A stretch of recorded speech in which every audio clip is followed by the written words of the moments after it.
ఇవాళ కవితమ్మ స్వార్థం కోసం ఇగో ఈ రకంగా గొళ్ళెం పెట్టి కూసుంది. అందుకనే కవితమ్మ ఇవాళ మనం ఏ నెలలో ఇగో కవితమ్మ గొళ్ళెం.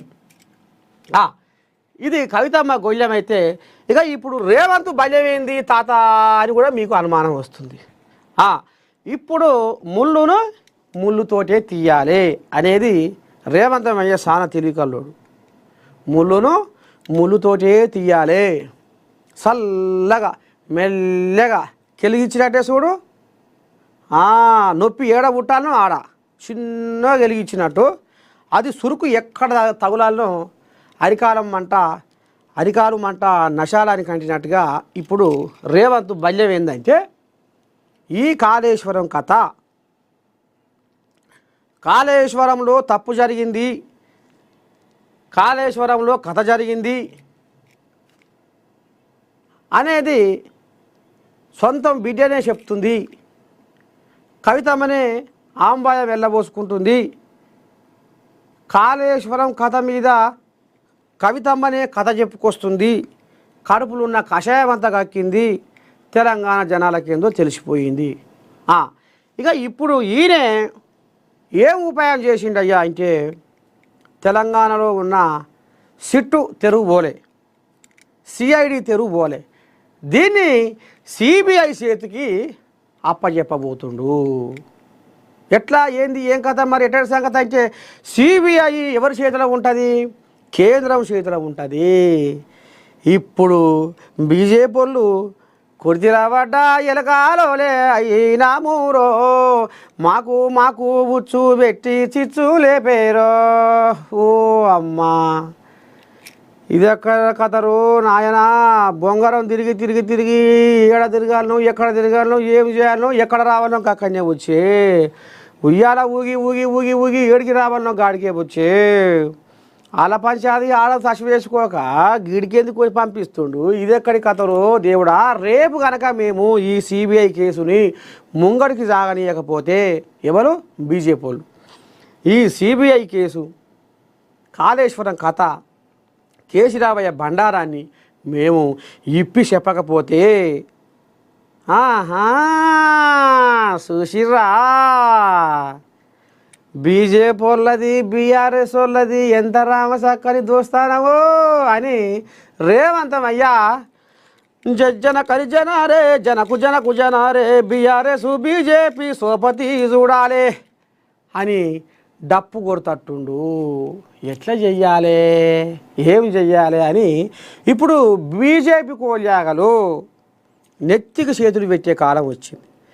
ఎనకడికి అమిత్ షా తెలంగాణ గడ్డ మీద అడుగుపెట్టి కాళేశ్వరం అనేది కేసీరావుకు ఏటీఎం, ఇంట్లో 1,00,000 కోట్ల దోపిడీ చేసిండు కేసీరావు అని స్వయాన కేంద్ర హోంశాఖ మంత్రి అమిత్ షా నెత్తి నోరు 2 కొట్టుకుంటా లబోదిబో అనుకుంటా లొట్టి మీద కాకి లెక్క మొత్తుకొని పోయిండు. ఇదంతా తెలంగాణ జనాలందరి మనసులల్లా నాటుకొని ఉన్నది. అమిత్ షా గిట్లానే, అమిత్ షా అన్నమాట నిజమేనా అనేది కథ నడిచింది. ఇప్పుడు సిబిఐ ఎంక్వైరీ ముంగడికి పోతుందా, లేకపోతే జోలపాట ఎన్నుకుంటా నడువంత్రానే ఆగిపోతుందా? అసలు ఏం నడుస్తుంది, ఏంది ఏం కథ? ఒకవేళ బీజేపీ వాళ్ళు ఈ కేసుని, కాళేశ్వరం కేసుని సిబిఐ తోటి ఉరిగీయకపోతే, పక్కేసి పండబెడితే బీజేపీ బీఆర్ఎస్ లోపడి దోస్తులు అనేది తెలంగాణ సమాజమే అర్థం చేసుకుంటుంది అనేది రేవంతమయ్య బల్యం. చూస్తురా ఎంత ముద్దుగునే పాఠాలు. అక్కడ కవిత గొల్లం, ఇక్కడ రేవంత్ బల్యం. ఈయన ముళ్ళుని ముళ్ళుతోనే తీయాలన్నట్టుగా అగో ఆ రకంగా వెచ్చి తమ ఆశయ రామసకథనంగా కాళేశ్వరం కథ నడుస్తుంది. ఇక ఇండ్ల ఇప్పుడు బీఆర్ఎస్ కోల్యాగలు ఎంత కాడికి తెచ్చే కవితమ్మ,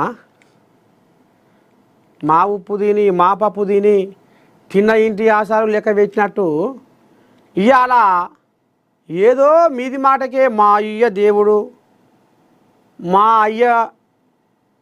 అయ్య మీద సిబిఐ ఎంక్వైరీయా, మా అయ్య మీద ఈ కాళేశ్వరం కథ మీద సిబిఐకి అప్పచెప్తారా, ఇదెక్కడి పాపము అని ఇప్పుడు ఆమె ఏడుపులు తూడుపులు పెడుతుంది.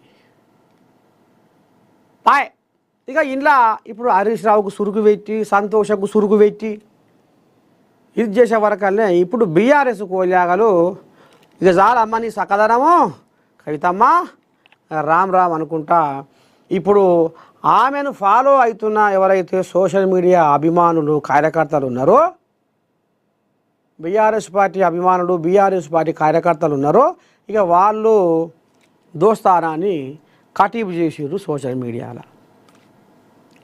ఇంకా వీళ్ళని కూడా అందుకెళ్ళి బీఆర్ఎస్ కుటుంబంలో సోషల్ మీడియా కుటుంబంలో లేకుండా తోక కత్తిరిచ్చిర్రట పిఆర్ఓ కానిచ్చి.